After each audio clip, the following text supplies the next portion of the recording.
Boa noite. O Jornal da Câmara já está no ar e hoje vamos rever como foi o último grande expediente da vereadora Regina Costa dos Santos em 2021. A pedetista falou sobre os 10 primeiros meses do seu trabalho na Câmara e como tem guiado suas ações através de um conselho denominado Mandato Coletivo. E no segundo bloco você vai conferir as atualizações da Prefeitura no enfrentamento da Covid. Se fosse anterior à vacina, nós teríamos aí uma calamidade.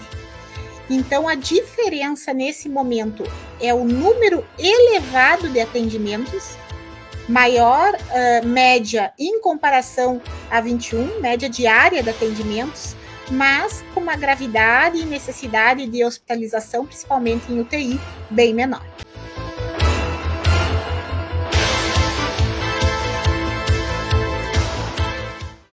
O Jornal da Câmara desta noite inicia reapresentando o último grande expediente realizado pela vereadora Regina Costa dos Santos no ano passado. Reveja a reportagem produzida no dia 3 de novembro. A pedetista falou sobre os 10 primeiros meses do seu trabalho na Câmara e como tem guiado suas ações através de um conselho denominado Mandato Coletivo. A gente vem atuando em algumas demandas específicas por ser professora, por termos um mandato coletivo onde predomina, o número de professores. A maioria das demandas são das pautas da educação.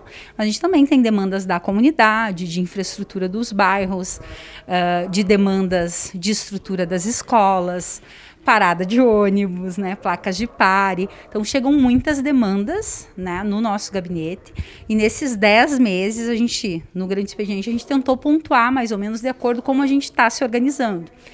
Nós temos o projeto Gabinete no Bairro, que vai até a comunidade, leva o gabinete para ouvir a população e saber quais são as suas demandas. A partir dessas visitas que a gente faz à comunidade, tem uma série de encaminhamentos que são feitos através de pedidos de providência, indicações e até mesmo projetos de lei. Já surgiram dessas visitas às comunidades. Da educação, a gente visita todas as escolas do município, temos aí como meta visitar todas até o final do ano, onde também sai uma série de encaminhamentos depois dessas demandas, que são de natureza voltada à questão do atendimento ao aluno, questões pedagógicas, também tem questões que são de infraestrutura, de projetos que possam auxiliar, inclusive eu falei no grande expediente que o professor está sozinho muitas vezes em sala de aula e que isso implica na questão da qualidade da educação. Também defendemos muito a valorização do professor, do servidor público, que a classe trabalhadora não tenha perdas de direito. Tudo isso a gente foi tendo atuações no decorrer desses 10 meses. As visitas é de acordo com demandas, Vai surgindo demandas de uma determinada região da cidade, a gente conversa com uma liderança e faz uma visita no bairro para constatar aquela realidade, saber como que se dá a organização da comunidade para aquela reivindicação e também qual que vai ser a melhor forma da gente estar fazendo o encaminhamento. Normalmente, o gabinete no bairro a gente faz nos finais de semana, no sábado de manhã ou de tarde, uma vez por semana. O mandato coletivo, a gente tem um instrumento que é o Conselho do Mandato, que ele é composto com representações diferenciadas, tem representação dos professores, representação da comunidade, da juventude, das mulheres. Essas representações se reúnem quinzenalmente, onde a gente leva todas as demandas que temos, projetos polêmicos, que venham a interferir na vida da comunidade. A gente discute com o Conselho do Mandato, que ajuda a decidir qual que será, por exemplo, o voto da vereadora. Eu sempre uso como exemplo um projeto muito polêmico que teve em Passo Fundo, que foi o do IPTU. Muitas vezes as discussões ficam na Câmara de Vereadores, a comunidade não fica sabendo, poucas pessoas vêm até o plenário. Então, é uma forma da gente poder ouvir a comunidade através dessas representações. Além do gabinete no bairro, falou de outros 2 importantes projetos do seu mandato, Meu Bairro Bem Melhor, e também explicou como funciona o Cirandando Educação. O Meu Bairro Bem Melhor, ele surgiu de uma necessidade. Como eu falei anteriormente, a gente conversa com a comunidade e surgem encaminhamentos. Lá na região da Grande Veracruz tem o bairro Hípica, o qual está sendo revitalizado a praça da comunidade. mas de nada resolve a gente só revitalizar se a gente não reeducar a nossa população para utilizar esses espaços públicos. Então, o Meu Bairro Bem Melhor, ele vai trazer atividades, vai trazer ações que venham a contribuir para a comunidade se conscientizar na utilização desses espaços públicos. A primeira atividade do projeto está sendo, porque ele ainda está acontecendo, na Escola Daniel Dipp, onde nas turmas de 8º ano a gente conversa com os jovens. A partir disso, a gente faz uma série de atividades com dinâmicas, de forma que eles sintam prazer em estar realizando aquelas atividades, e também vão ter ações de intervenção na comunidade. Por exemplo, eles estão lá muito, através dessa análise, uma das preocupações é a questão do excesso de lixo na praça, nas ruas. Então, a gente vai fazer, na próxima semana, uma intervenção com os alunos, colocando placas, conversando com os moradores, distribuindo um panfleto, conscientizando a comunidade da importância daquele lugar ficar limpo e de que a utilização seja correta, de acordo, por exemplo, da faixa etária das crianças para utilizar o parquinho. Muitas vezes o parquinho acaba estragando porque ele não é utilizado da forma como deveria. Então, o Meu Bairro Bem Melhor, ele vem com uma série de ações que é justamente para trazer um outro sentido para os espaços públicos, para que a comunidade venha aproveitar da melhor forma. O projeto Cirandando Educação, ele surge da necessidade de um contexto hoje que a gente vive, que é a dificuldade de aprendizagem das crianças. Ele acontece hoje na ocupação 2 do bairro Valinhos, onde a maioria das crianças estão em situação de vulnerabilidade social e com muita dificuldade de aprendizagem. Infelizmente, as redes de ensino, elas não ofereceram uma ação para que essas crianças que daqui a pouco não têm condições de pagar um professor particular, que o acesso à internet é limitado, que muitas vezes o pai e a mãe são, por exemplo, analfabetos, não conseguem auxiliar nas tarefas de casa. Nós estamos propondo que nessa comunidade, um grupo de voluntários, onde todos eles são professores, uma vez por semana, sentam com essas crianças com dificuldade de aprendizagem para auxiliá-las nessas atividades que venham a desenvolver a aprendizagem. Muitos chamariam de aula de reforço. A gente prefere dizer que é uma oportunidade delas desenvolverem a aprendizagem através de dinâmicas, de jogos, de atividades direcionadas por esses professores que são voluntários, que estão aí dedicando a esse projeto um pouco do seu tempo. Tem sido um projeto assim fantástico, porque a gente leva esperança que essas crianças venham a poder ser um doutor, venham poder ser daqui a pouco um professor, uma professora. Nós temos no projeto crianças que estão no 4º ano que ainda não conseguem ler. A escola pública deveria ter o suporte para essas crianças, mas infelizmente isso não acontece. A forma como a gente encontrou de estar podendo, ao menos nessa comunidade, oferecer uma oportunidade para essas crianças é através do projeto Cirandando Educação. Esse é um projeto que eu tenho muito carinho por ele, porque mexe muito com a gente como professor, que a gente sabe o quanto é importante ler, escrever, calcular e o quanto essas crianças precisam de oportunidades de aprendizagem. Regina finalizou seu grande expediente citando os números do plebiscito acerca da privatização da Corsã e os motivos do seu posicionamento. Hoje a Corsã, sendo pública, ela oportuniza para a comunidade, por exemplo, a tarifa social, onde quem é de baixa renda paga um valor menor. Em Passo Fundo nós temos 16, se não estou enganada, 16 bicas públicas, que é justamente para aquelas pessoas que não têm condições de pagar. A gente tem aí o exemplo de Uruguaiana, onde a água sai marrom da torneira. Então, primeira coisa, qualidade, o acesso a todos. Água, as pessoas não vivem sem água, Então, ela não pode ser tratada como um produto. O plebiscito, ele deixou muito claro qual que é a opinião do povo gaúcho, aonde mais de 90 mil pessoas participaram e a maioria disseram não à privatização, não à venda desse direito, que é um direito essencial. Lembrando, e é importante fazer esse esclarecimento para a comunidade, uma empresa privada visa lucro. O primeiro efeito que a gente vai ter é na tarifa. A tarifa, hoje, da forma como está o aditivo posto para os prefeitos, não garante que a tarifa não venha a aumentar. Bem pelo contrário, tudo indica que ela vai estar aumentando. Então é importante a gente fazer o esclarecimento para a comunidade, reafirmar que toda e qualquer decisão do nosso prefeito Pedro Almeida deve estar passando pela Câmara e deve ter participação popular. É inadmissível que uma pauta que interfira tanto na vida das pessoas seja discutida de portas fechadas, né? Com barganhas, quem paga mais leva, que infelizmente é a forma como a gente vê que está sendo tratada essa matéria no estado do Rio Grande do Sul. Eu defendo a água para todas as pessoas, eu defendo a água como um direito, então logo eu sou contra a privatização. E agora nós vamos para o intervalo, mas retornamos com as atualizações da Prefeitura no enfrentamento da Covid. É 1 minuto só.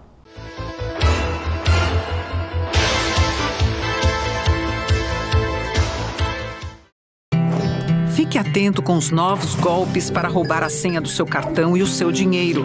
O banco nunca liga para você pedindo sua senha. O banco nunca manda ninguém em casa para retirar cartão ou pegar sua senha. Não clique em links recebidos por mensagem pedindo senha ou dados pessoais. Não passe sua senha para ninguém, nem faça transferências para contas desconhecidas. Não dê chance para o azar. Multiplique os cuidados e não divida sua senha. FEBRABAN, Federação Brasileira de Bancos, com o apoio do Banco Central, Secretaria Nacional de Promoção e Defesa dos Direitos da Pessoa Idosa, do Ministério da Mulher, da Família e dos Direitos Humanos e Governo Federal.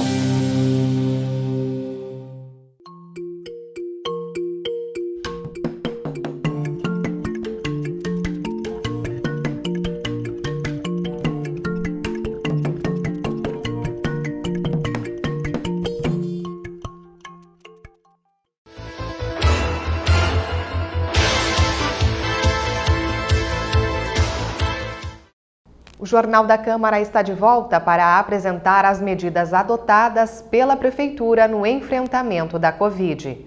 O prefeito Pedro Almeida e a secretária de Saúde, Cristine Pilati, também fizeram uma análise da situação em Passo Fundo. É evidente a diminuição da gravidade dos casos. Nós chegamos a ter uma semana com 35 óbitos. Uma semana com 35 óbitos em 2021. Né? Com a quantidade de pessoas nesse início de ano que se contaminaram, se fosse anterior à vacina, nós teríamos aí uma calamidade. Então, a diferença nesse momento é o número elevado de atendimentos, maior média em comparação a 21, média diária de atendimentos, mas com uma gravidade e necessidade de hospitalização, principalmente em UTI, bem menor. Isso se deve, claro, pela vacinação e o número de doses que nós conseguimos aplicar. Com certeza, Passo Fundo se destacou na vacinação da população acima de 18 anos, nós ganhamos o prêmio T-Vacina, né, prefeito? E nós atingimos em primeira dose praticamente 100% dos munícipes e em segunda dose acima de 95%. E existe uma relação, doutora, entre os casos que estão agravando nesse momento com o esquema de vacinação incompleto, né?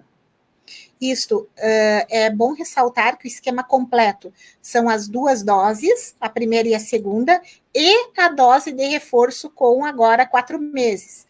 A grande maioria das pessoas que estão internando, principalmente em UTI, são pessoas com comorbidades, diabetes, isquemia cardíaca, cirrose, câncer, e que não têm o esquema completo de vacinação, que tem 1, 2 doses ou que não recebeu a dose de reforço. Estamos com o número de testes disponíveis para aquisição e à disposição um número reduzido, pela alta demanda que aconteceu. Então, nós fizemos aí, o Estado fez, na verdade, uma modificação indicando que quem vai procurar a testagem, nessa testagem pública, é quem esteja sintomático. A nossa equipe já colocou ali as unidades que têm atendimento para sintomáticos, mas vamos repetir aqui, né? O CAIS Petrópolis, que é a nossa grande central de atendimento, 24 horas, o CAIS Boqueirão, a UBS Nonoai, a UBS Santo Antônio da Pedreira, UBS Jardim América, a ESF do Jerônimo Coelho, a ESF da RICE, ESF da Ípica e a ESF CAIC do Edu Azambuja, né? Então, são 9 unidades de atendimento para realmente atender toda a nossa população, aquelas pessoas que têm qualquer sintoma que devam buscar esse atendimento. E está previsto para março, abril, também o Hospital Dia da Criança. Por isso, neste momento, especificamente, nós passamos o atendimento de emergência pediátrico que era feito lá no Hospital Municipal, né, lá para o CAIS Fragomene. Vou pedir que a senhora relate um pouquinho sobre como está acontecendo esse atendimento do CAIS Fragomene, em que momento os pais, mães devem buscar esse atendimento às crianças lá, e em que momento nos hospitais. Eu acho esse assunto muito importante, porque em algumas falas pode-se entender que não está sendo atendido. Eu gosto de fazer esse paralelo de janeiro até agora. Nós partimos do mês de janeiro com 690 atendimentos, chegando no final do ano próximo a 4.000 atendimentos por mês no PAP. Então, quase que quintuplicou, né, o número de atendimentos de crianças no PAP. Então, esse é um fato. Outro fato é que nós temos várias unidades de atendimento de urgência de crianças no município, tanto públicas como privadas, né? São 6 unidades, né, emergenciais, e os mesmos pediatras concorrem com toda a rede. Então, nós não temos o profissional pediatra, é um profissional em falta no mercado, e não só Passo Fundo. Existem várias publicações, né, este ano, se consultarem, de vários municípios, não só no estado do Rio Grande do Sul, como em outros municípios, na busca de pediatras. Então, nós gostaríamos de falar para a população que o pronto atendimento pediátrico ele seja buscado em situações de maior gravidade. Por quê? Porque se algumas pessoas procurarem para fazer a puericultura, o que é isso? Acompanhamento do bebê, pesar e medir, ou trocar receita, o pronto atendimento ele tem a característica de ser de crianças mais doentes. Para esses atendimentos de menor complexidade, que se busque as estratégias de saúde da família, né, as UBSs, para que as crianças mais graves possam ser atendidas. Nós estamos entrando aqui na reta final do nosso esquema completo da vacinação. Nós vamos até o iniciozinho de abril com 4ª dose, né? Nós temos ainda janeiro, fevereiro e março aí de uma quantidade razoável, cerca de 30.000 pessoas que vão fazer agora nesses próximos meses as suas doses de reforço. Então, nós ainda estamos insistindo, olhe sua carteira, veja se está em dia, né? O Conect SUS voltou a funcionar, então você também pode consultar o sistema, tendo alguma divergência, entrar em contato com a vigilância. E aqui fica o apelo também para o pai e para a mãe que busque informação sobre a vacina, informação de qualidade, né? Nós não tivemos nenhuma reação até o momento vacinal, né? Já vacinamos aí quase 130 crianças com comorbidades, sem nenhuma reação, né? A unidade naquele dia da vacinação ela fica exclusiva para atender as crianças que vão vacinar a Covid, então o movimento é muito tranquilo. As ESFs vacinadoras, elas vacinam das 8 ao meio-dia. O CAIS Vila Luísa, né, o CAIS Ípica e o ambulatório de especialidades até às 15 horas. Todos os dias temos primeira dose, segunda dose e vacinação de reforço, conforme o calendário divulgado.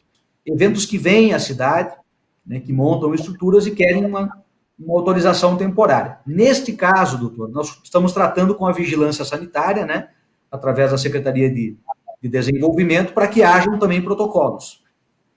Isto, nós vamos adotar um procedimento muito semelhante ao procedimento dos planos das escolas.